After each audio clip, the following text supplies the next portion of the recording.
మొన్న 4% అరౌండ్ 4% ఉన్నది. అందువలన ముందు వైద్యానికి సంబంధించినటువంటి బడ్జెటరీ అలొకేషన్ పెంపుదల కృషి చేస్తే కొద్దిగా వారి ఆలోచనలకు అనుగుణంగా మోడిఫికేషన్స్ చేసుకోవచ్చు. రెండోది డాక్టర్సు అలాగే స్టాఫ్కు సంబంధించి ముఖ్యంగా డాక్టర్లకు సంబంధించి మా దగ్గర టోటల్గా రెగ్యులర్గా మా కొత్తగూడెం పెద్ద హాస్పిటల్ సార్ పక్కన మెడికల్ కాలేజ్ ఉందనే పేరుతో హాస్పిటల్ పనిచేసేవాళ్ళు కేవలం 3-4 ఉంటారు. మిగిలిన వాళ్ళందరూ కూడా టెంపరీగా వస్తున్నారు పోతున్నారు. దానివలన గతంలో మెడికల్ కాలేజ్ కంటే ముందు వైద్య సేవలు బాగుండే. ఇప్పుడు కాలేజీ పట్టించుకోదు, ఇటు వీళ్ళు పట్టించుకోరు.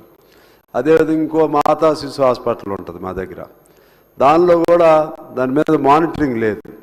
తల్లి చనిపోయినా పిల్లవాడు చనిపోయినా ఎప్పుడప్పుడు పైకి మానిటరింగ్ లేదు. మంత్రి గారి దృష్టికి కూడా ఒకసారి నేను తీసుకుని వెళ్ళాను. ఆ సిస్టమ్ కూడా ఏ రోజు ఆ రోజు కమాండ్ సెంటర్ లాగా పెట్టి చేస్తామని చెప్పారు. సంతోషం. ఆ విధంగా బాధ్యత ఉండట్లేదు అధ్యక్ష. ఆ బాధ్యత లేకపోవటం వలన ఏదో పేరుతో బయటకు పంపించేస్తున్నారు. క్రిటికల్ కేసుల్ని పేదవాడు ఆడికి వెళ్తాడు, మా వల్ల కాదు ఇంకో హాస్పిటల్కి పోండి అంటున్నారు. దీనిపైన ఎట్లా కంట్రోల్ చేస్తారో మంత్రి గారు సీరియస్గా ఆలోచన చేయాలి.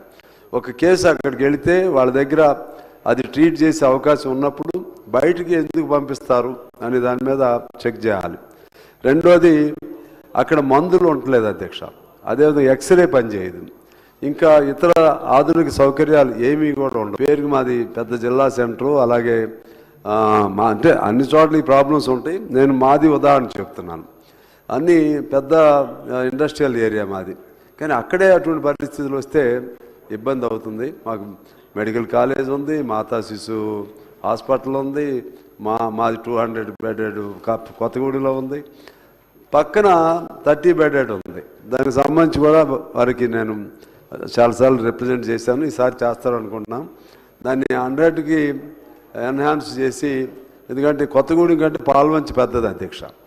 అక్కడ 100 బెడ్స్ ఇస్తే కానీ ఆ చుట్టూ మండలాలన్నీ కూడా భద్రాచలం వరకు కూడా మండలాలన్నీ కూడా గిరిజన మండలాలు ఉంటాయి పాల్వంచికి. అది కూడా ఇవ్వాలి. ఇచ్చి ఈ డాక్టర్స్కి పేషెంట్కి ఉన్న గ్యాప్ని బాగా ఎక్కువ ఉంది మా దగ్గర. అది కొంచెం తగ్గించాలి. మందులు అందాలి. అదేవిధంగా ఎప్పటికప్పుడు మానిటరింగ్ ఉండాలి, చెకప్ ఉండాలి. అంతకుముందు మన ఎమ్మెల్యేస్ ఆధ్వర్యంలో కమిటీలు ఉండేవి.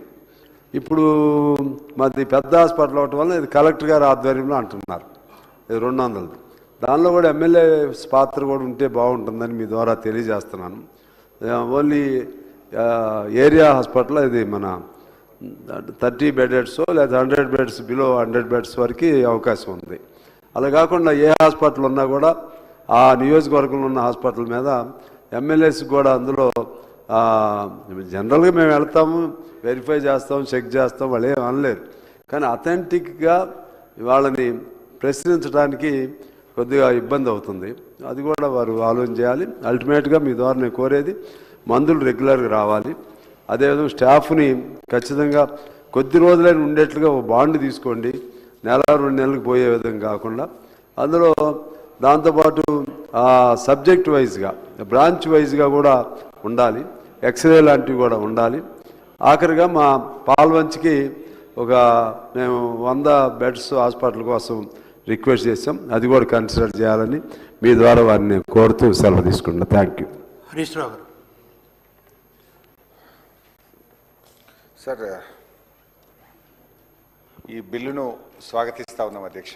అయితే ఈ బిల్లు ముందు మాట్లాడే ముందు ఒక్క పాయింట్ నేను ఇందాక స్పీకర్ గారిని అడిగితే మాకు అవకాశం ఇవ్వలేదు అధ్యక్ష. ఇప్పుడు క్వశ్చన్ అవరు అన్ని క్వశ్చన్ మాట్లాడాలి సార్. మీరు allows as a deputy leader of the opposition party I'm speaking sir. I'm all have every right to speak. Only A submission sir. ఇప్పుడు విషయం ఏంటంటే అత్యంత ముఖ్యమైనటువంటి క్వశ్చన్లు ఇలా ప్రజలకు సంబంధించినటువంటి క్వశ్చన్లు వస్తే అవి రాకుండా 2 క్వశ్చన్లకే మీరు క్వశ్చన్ అవర్ను ఖతం చేస్తే ఎట్లా సార్? అందరి సభ్యులకు సమానమైన హక్కులు ఉంటాయి. సభ నడిపేటువంటి ఇవాళ మా బీఆర్ఎస్ పార్టీకి సంబంధించిన 2 క్వశ్చన్లు రాకుండా చేశారు sir. This is not correct sir. మీరే మా హక్కులు కాపాడాలి. ఇవాళ ఎంత ముఖ్యమైన క్వశ్చన్లు అంటే నిరుద్యోగులకు సంబంధించినటువంటి ప్రశ్న అడిగితే అది దాని మీద ఇలా క్వశ్చన్. డాక్టర్ వంశీకృష్ణ అధ్యక్ష సబ్జెక్ట్ అని శ్రీనివాస్ గారు అట్లా కాదు, శ్రీనివాస్ యాదవ్ గారు ప్లీజ్ మళ్ళీ బ్యాక్ పోవద్దు. మీరు సీనియర్స్ అట్లా మాట్లాడితే ఎట్లా కరెక్ట్ కాదు. అట్లా మీరు మాట్లాడండి సబ్జెక్ట్. ఇప్పుడు ఏదైతే దేనికైతే అవకాశం అడిగిందో అది మాట్లాడండి, కానీ మళ్ళీ మీరు బ్యాక్ పోయి మాట్లాడితే ఎట్లా? రెండోది హౌసింగ్ ఇంపార్టెంట్ అని చెప్పి మీ సభ్యులు కూడా దగ్గర 5-6 మంది మాట్లాడారు. మీరు దాన్ని మళ్ళీ మీరు టైము హౌసింగ్ మనకు క్వశ్చన్ అవర్కి వచ్చి లిమిటెడ్ టైం మనం కేటాయించుకుంటాం, కానీ అది దాటిపోయి కూడా డిస్కషన్ అయిన తర్వాత కూడా దాంట్లో మీ సభ్యులు కూడా 5-6 పార్టిసిపేషన్ అయిపోయిన తర్వాత మళ్ళీ ఇప్పుడు ఈ క్వశ్చన్ ఈ సబ్జెక్ట్లో మీరు దాన్ని తీసుకురావడం కరెక్ట్ కాదు కదా. Please please. మీకు నచ్చితే ఒక తీరు ఉంది, నచ్చకపోతే ఒక తీరు ఉందండి. మా క్వశ్చన్లు రావద్దన్న నాడేమో అందరికీ అవకాశం ఇస్తారు, మమ్మల్ని బ్లాక్ చేస్తారు. లేదు మీకు నచ్చలేదనుకోండి, 9 నిమిషాలకే మాది ఇంపార్టెంట్ క్వశ్చన్ 9 నిమిషాలకే క్లోజ్ అంటున్నారు. This is not the way of running the house sir. We are registering our protest. తర్వాత సార్, ఈ బిల్లుకు సంబంధించి గౌరవ మంత్రి గారు ప్రవేశపెట్టినటువంటి బిల్లును స్వాగతిస్తా ఉన్నాం అధ్యక్ష. దీనివల్ల మరింత మెరుగ్గా శాఖల మధ్య సమన్వయం సాధిస్తూ బెటర్ పర్ఫార్మెన్స్కు తప్పకుండా ఇది ఉపయోగపడుతుందని చెప్పి మేము ఆశిస్తూ ఉన్నాము. అయితే అధ్యక్ష, ఈరోజు నేను మంత్రి గారిని ఈ సందర్భంగా ఒక 3-4 విషయాలు అడగాలనుకుంటున్నాను అధ్యక్ష. ఎట్లయితే ఇప్పుడు మంత్రి గారు ఎయిమ్స్ అండ్ ఆబ్జెక్టివ్స్ చెప్పేటప్పుడు 010 కింద వీళ్ళకి తొందరగా జీతాలు ఇవ్వచ్చు, ఫాస్ట్గా ఇస్తాము, బెటర్ అడ్మినిస్ట్రేషన్ ఉంటుందని అన్నారు. అట్లా మరి ఆశా వర్కర్లు కూడా ఉన్నారు, వాళ్ళను కూడా దీని కిందికి తేగలుగుతామా? ఆశా వర్కర్లకు కూడా గతంలో కాంగ్రెస్ పార్టీ మేనిఫెస్టోలో 18,000 ఫిక్స్డ్ వేతనం ఇస్తామని చెప్పి హామీ ఇచ్చారు. గత వారం రోజుల నుంచి వాళ్ళ కలెక్టరేట్ల ముందు ధర్నాలు చేస్తూ ఉన్నారు. మరి ఇచ్చిన మాట ప్రకారంగా ఆశా వర్కర్లకు 18,000 వేతనాన్ని ఎప్పటి నుంచి అమలు చేస్తారో గౌరవ మంత్రి గారు చెప్పాలని చెప్పి కోరుతా ఉన్నాం అధ్యక్ష.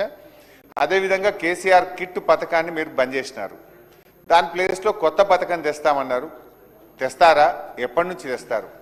నాకున్న సమాచారం ఏంటంటే కేసీఆర్ కిట్ పథకం బంద్ అయిన తర్వాత ప్రభుత్వ ఆసుపత్రుల్లో ఇన్స్టిట్యూషనల్ డెలివరీలు 20% తగ్గాయి.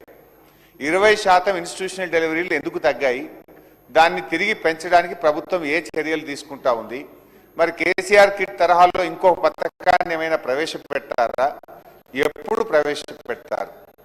ఎందుకంటే గతంలో నేను ఆరోగ్య శాఖ మంత్రిగా కూడా పనిచేశాను.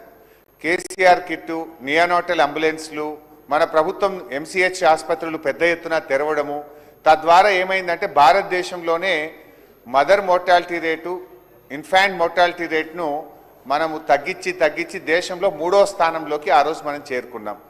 మరి ఈరోజు ఏ స్థానంలో ఉన్నాము? మరి దానికి ప్రభుత్వం ఏ రకమైన చర్యలు తీసుకుంటుందో కూడా మంత్రి గారు చెప్పాలని చెప్పి నేను కోరుతా ఉన్నా అధ్యక్ష. అదేవిధంగా అధ్యక్ష, నేను మంత్రి గారిని నా కాన్స్టిట్యున్సీకి సంబంధించి కూడా చాలాసార్లు అడుగుతూ, ప్రతి అసెంబ్లీలో అడుగుతున్నా, ఇది బహుశా 10వసారి అడుగుతున్న మంత్రి గారిని. మంత్రి గారు ప్రతిసారి పాజిటివ్ సమాధానం చెప్తారు, కానీ అంగుళం కూడా ముందుకు కదులుతలేదు. సిద్దిపేటలో ఉన్నటువంటి మెడికల్ కాలేజ్, టీచింగ్ హాస్పిటల్ పనులు 90% మా ప్రభుత్వ హయాంలో పూర్తయినాయి. ఆ బ్యాలెన్స్ 10% వర్క్స్ గత 2.5 సంవత్సరాలుగా పదే నేను మంత్రి గారి దృష్టికి తెస్తున్నప్పటికీ కూడా అవి పూర్తి కావడం లేదు. దయచేసి ఆ 10% పనులు పూర్తి చేసి ఆసుపత్రిని ప్రజలకు వినియోగంలోకి తేవాలని చెప్పి కోరుతా ఉన్నాం. అదేవిధంగా నర్సింగ్ కాలేజ్ బిల్డింగ్ కూడా 90-80% పూర్తయింది అధ్యక్ష. దాన్ని కూడా పూర్తి చేయకపోతే ఆ నర్సింగ్ కాలేజ్ స్టూడెంట్స్ అందరూ ఆ రెంటెడ్ అకామిడేషన్లో చాలా ఇబ్బంది పడతా ఉన్నారు. దాన్ని కూడా వెంటనే పూర్తి చేసి నర్సింగ్ కాలేజ్ని కూడా వినియోగంలోకి తేవాలని చెప్పి మీ ద్వారా మంత్రి గారిని కోరుతా ఉన్నా అధ్యక్ష. మంత్రి గారు కొంచెం ఖచ్చితంగా ఒక కట్ ఆఫ్ డేట్ చెప్పండి. 2.5 సంవత్సరాలుగా వాయిదా పడుతూ పోతా ఉంది. అదేవిధంగా రాష్ట్ర వ్యాప్తంగా ఇటు medical students, PG students, nursing college students stipends కూడా పెద్ద ఎత్తున పెండింగ్లో ఉన్నాయి. ఆ స్టైఫండ్స్ కూడా తొందరగా రిలీజ్ చేయాలని చెప్పి మీ ద్వారా మంత్రి గారిని కోరుతూ ఈ బిల్లును స్వాగతిస్తున్నాం. Thank you. వంశీకృష్ణ గారు, జస్ట్ 2 minutes. అధ్యక్ష, ఈ తెలంగాణ వైద్య విధాన పరిషత్ ఏదైతే బిల్ 1986లో మొదలైందో